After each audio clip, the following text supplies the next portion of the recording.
Welcome to S6 TV Telugu news బులెటిన్ల ముందుగా headlines. ఉక్కదాడిలో మృతి చెందిన చంద్రమౌళికి పవన్ నివాళులు.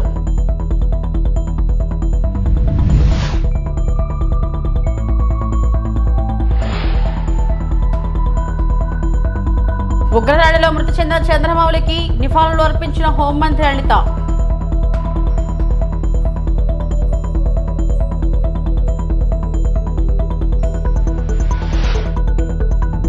వైఎస్ జగన్ పై ఎంపీ కేసినేని శివనాథ్ ఫైర్.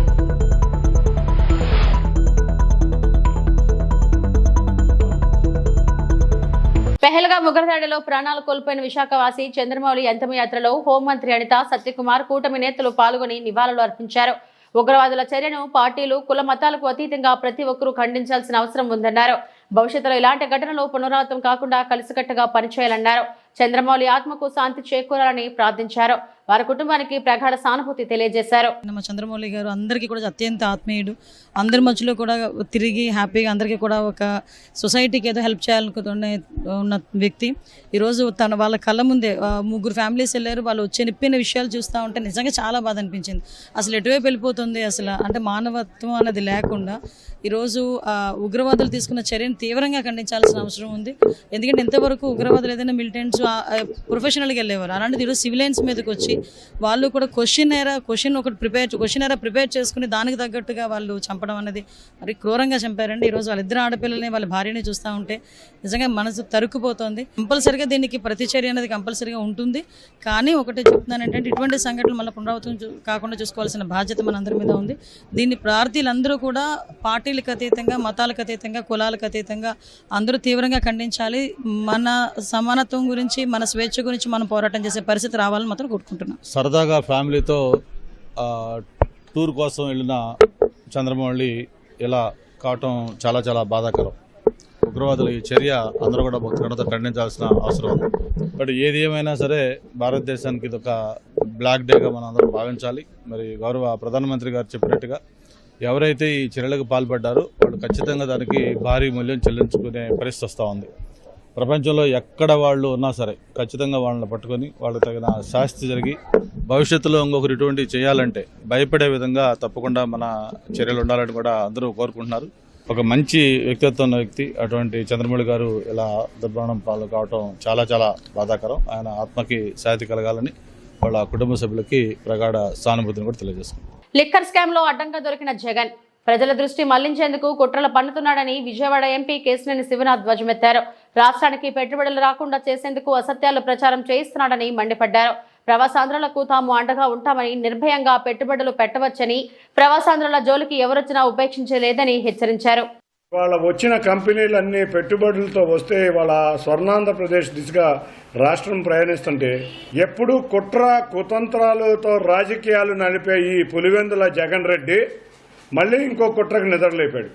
ఇతను దొంగ దొంగ అని ఎదుటోడిని దొంగ చేస్తాడు. ఎందుకంటే ఇతను 21 క్లౌడ్ కంపెనీలు పెట్టారు. ఈ 21 క్లౌడ్ కంపెనీలకి ఒక్క దాంట్లో ఆఫీస్ లేదు. 21 సూట్ కేస్ కంపెనీలు పెట్టిన చరిత్ర నీది.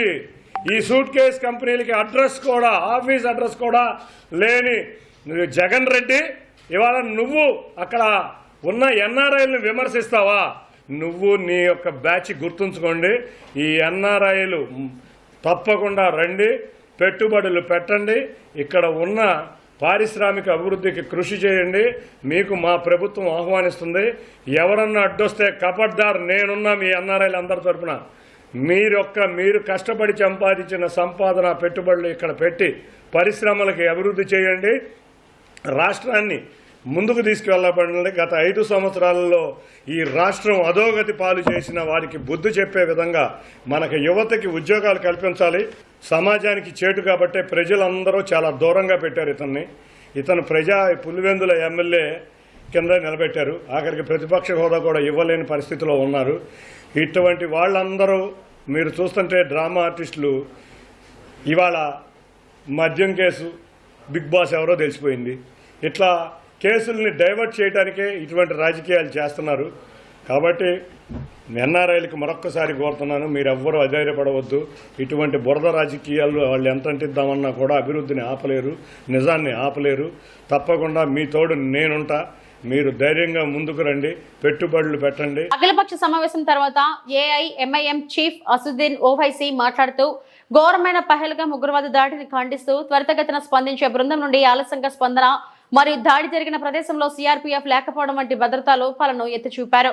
పాకిస్తాన్ తో సింధు జల ఒప్పందాన్ని నిలిపివేయడాన్ని కూడా ఆయన సమర్థిస్తున్నారు. మరియు ఉగ్రవాద గ్రూపులకు ఆశ్రయం కల్పిస్తున్న దేశాలపై చర్యలు తీసుకోవాలని పిలుపునిచ్చారు. కాశ్మీర్లపై తప్పుడు ప్రచారాన్ని ఎదుర్కోవాలని ఓవైసీ ప్రభుత్వాన్ని కోరారు. మరియు జాతీయ భద్రతపై ప్రభుత్వం తీసుకున్న నిర్ణయాలకు పూర్తి మద్దతును వ్యక్తం చేశారు.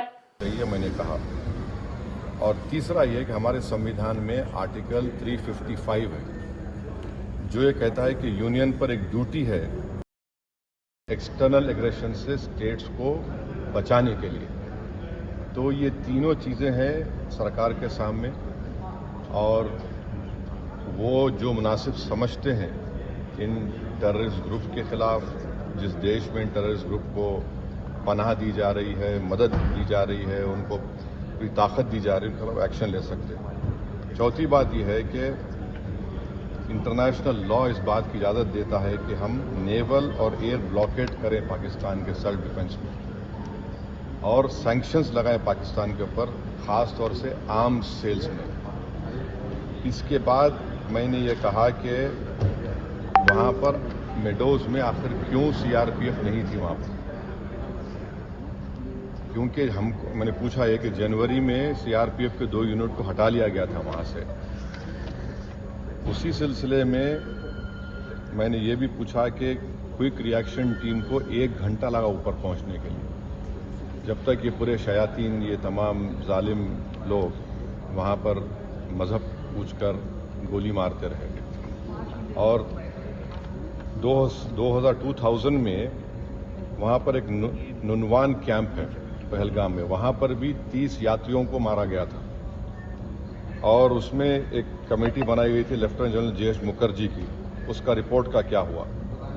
तो ये सब बातें हमने कही हैं और हम उम्मीद करते हैं कि साथ ही साथ मैंने ये भी कहा कि कश्मीरियों के ख़िलाफ़ और कश्मीरी स्टूडेंट्स के ख़िलाफ़ जो झूठा प्रोपेगेंडा किया जा रहा है वो रुकना चाहिए। और अगर लोग सोशल मीडिया में या टीवी चैनल के कोई एंकर्स हैं, ये भी मैंने कहा, अगर वो हिंदू मुसलमान नफरत में इजाफा करेंगे तो वो लश्कर तैयबा मुस्कुराएगा उनके ऊपर, पाकिस्तान मुस्कुराएगा उनके ऊपर।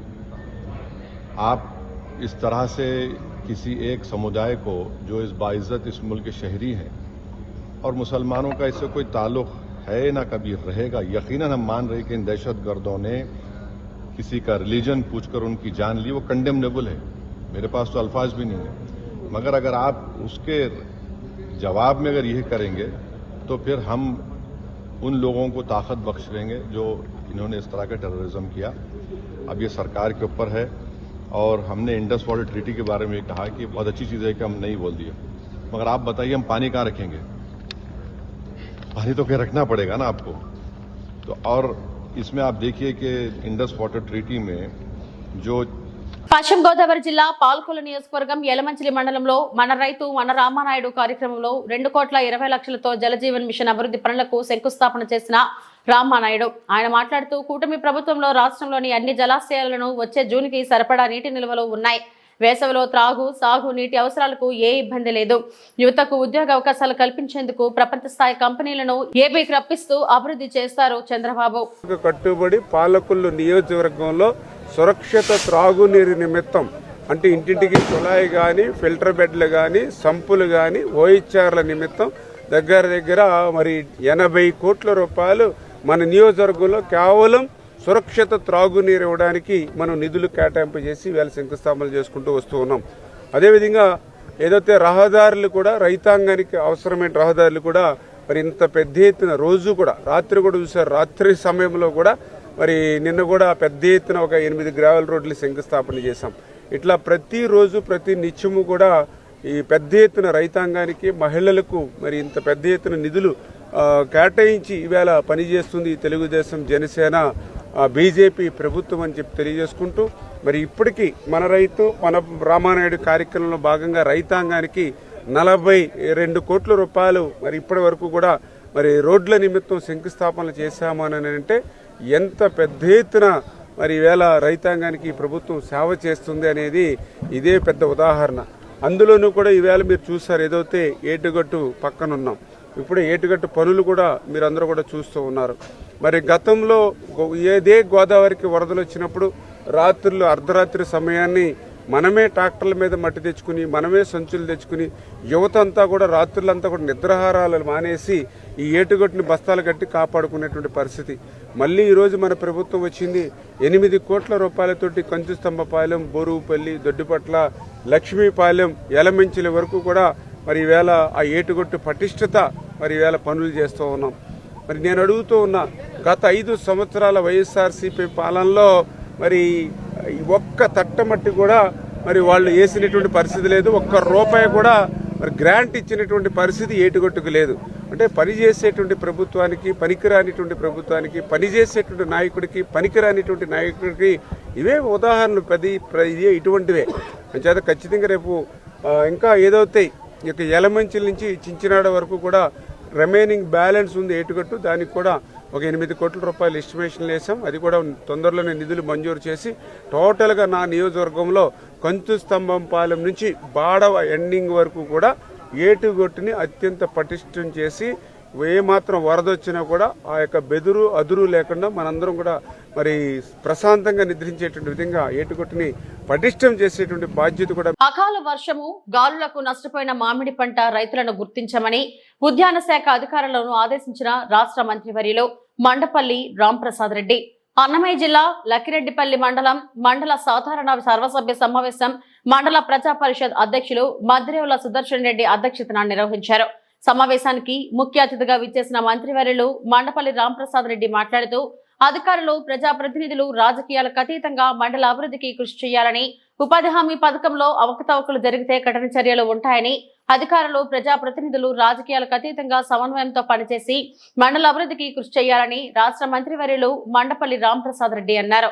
ఎంతో వెనుకబడి ఉన్న లక్కిరెడ్డిపల్లి మండలం నేడు అభివృద్ధి పథంలో ముందుకు వెళుతుందని, మండలంలో ఉన్న అధికారులు, ప్రజాప్రతినిధులు ప్రతి ఒక్కరూ రాజకీయాలను పక్కన పెట్టి అభివృద్ధికి మొదటి ప్రాధాన్యత ఇవ్వాలన్నారు. గ్రామాలలో ఉన్న నిరుపేదలకు ప్రతి ఒక్కరికి జాబ్ కార్డులు మంజూరు చేసి పనులు కల్పించాలని అన్నారు. రాష్ట్ర ఉప ముఖ్యమంత్రి పవన్ కళ్యాణ్ 4,000 కోట్ల రూపాయలతో గ్రామాలలో అభివృద్ధి పనులు చేపట్టడం జరిగిందని, ప్రస్తుతం గ్రామాలలో మరింత అభివృద్ధి జరగాలంటే ఉపాధి హామీ పథకాన్ని బలోపేతం చేయాలని తెలియజేశారు. కార్యక్రమంలో మండల ప్రజా పరిషత్ అధ్యక్షులు మద్రేవుల సుదర్శన్ రెడ్డి, ఎంపీడీఓ ఉషారాణి, తహసీల్దార్ శ్రీనివాసులు తదితరులు పాల్గొన్నారు. ముందుకు వస్తున్నారు.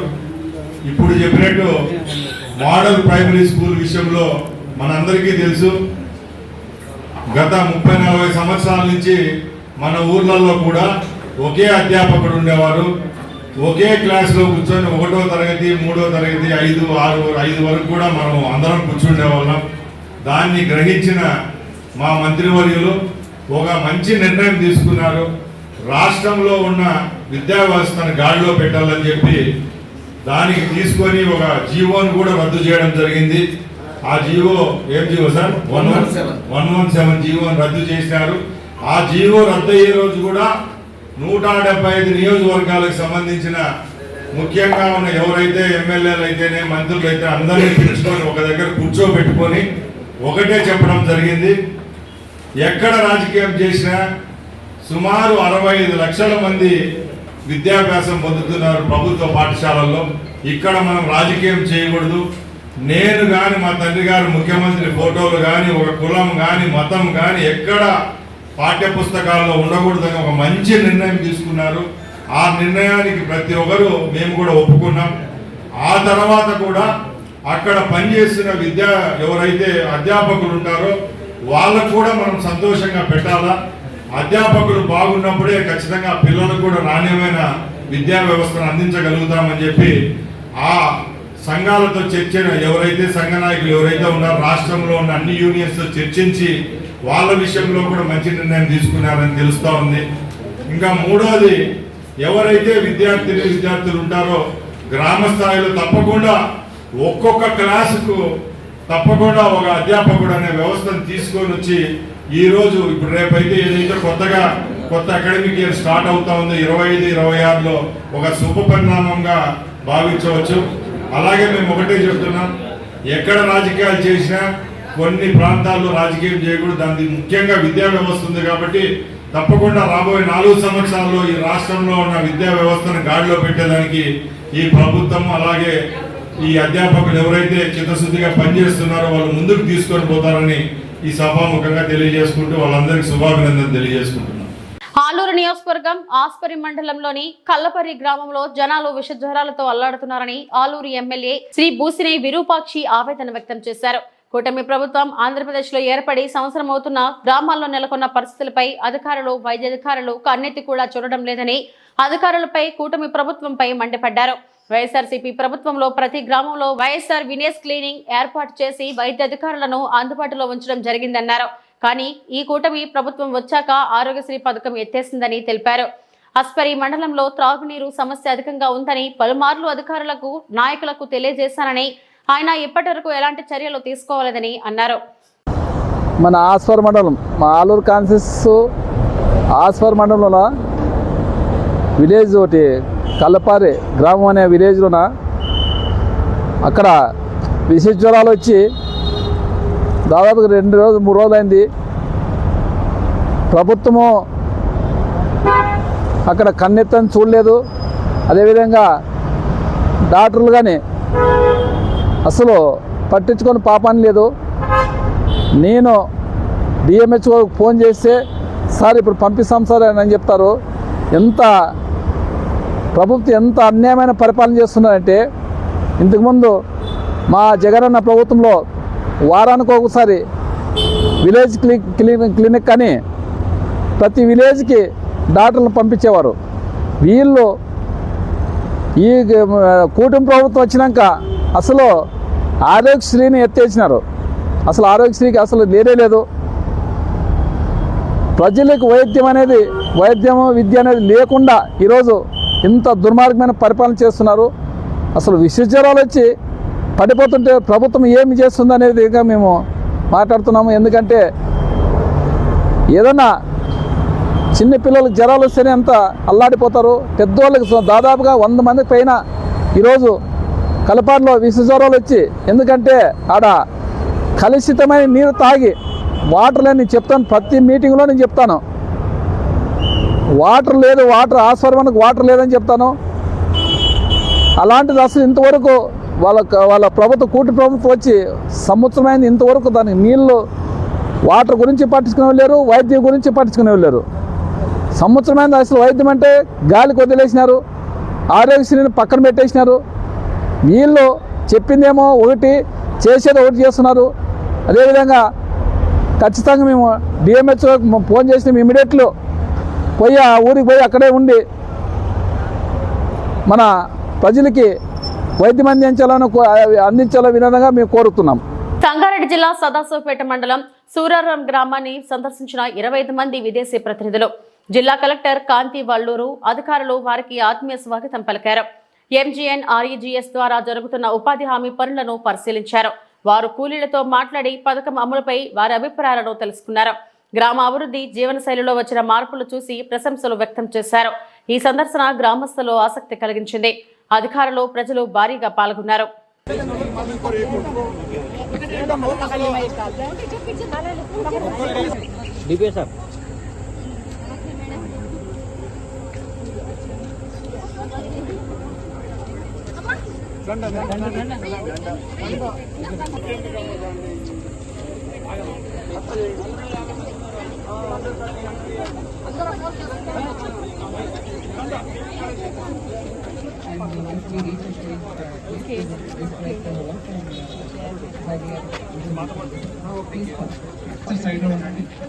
దయచేసి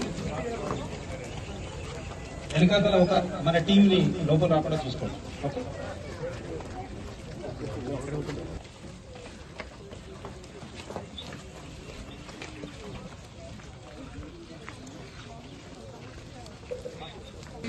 Take a small stop here. So this is one of the taken up under Srimati Srijana ma'am to the field visit and Suvaram village. So in this, under NREGS we aim to చేస్తున్నాము. అక్కడ వాళ్ళకు కూడా exactly NREGA లాగా కాదు, కానీ అలాంటి programmes వేరే ఉన్నాయి. డబ్బులు ఇచ్చేవి కానీ వర్క్ ఇచ్చేవి కానీ కాన్స్టిట్యూషన్ లో నరేగా లాలో ఎట్లయితే మనం రాసుకున్నామో అది ఇప్పటి వరకు ఇంకే దేశంలో కూడా లేదు.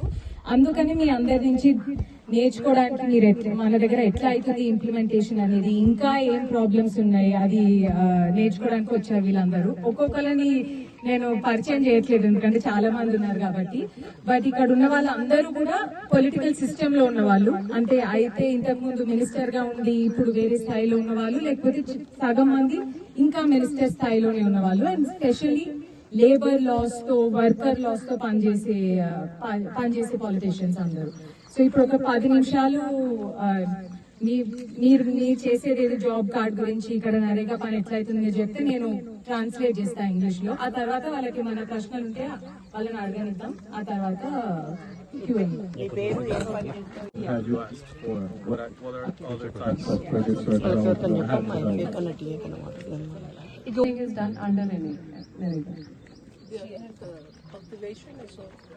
No, they are individual fields. So Narega, one thing is they have conquered these rights in the last decades, and after 20 years of implementing this program, which new levels of rights they are aiming for? I mean, what's the next? What would they like? What's the next step? Let's hear that. That's a good thing. సంపాదించాలని అనుకుంటున్నారు. ఇప్పుడు దేని మీద జరుగుతుంది? ఇంతకు ముందు throughout the summers, and cattle can come and drink water in these troughs. Like this, we have other assets also for the purpose of cattle, like cattle sheds are also constructed in the farms. ఇవి ఇప్పటివరకు నా bulletin updates. నమస్తే.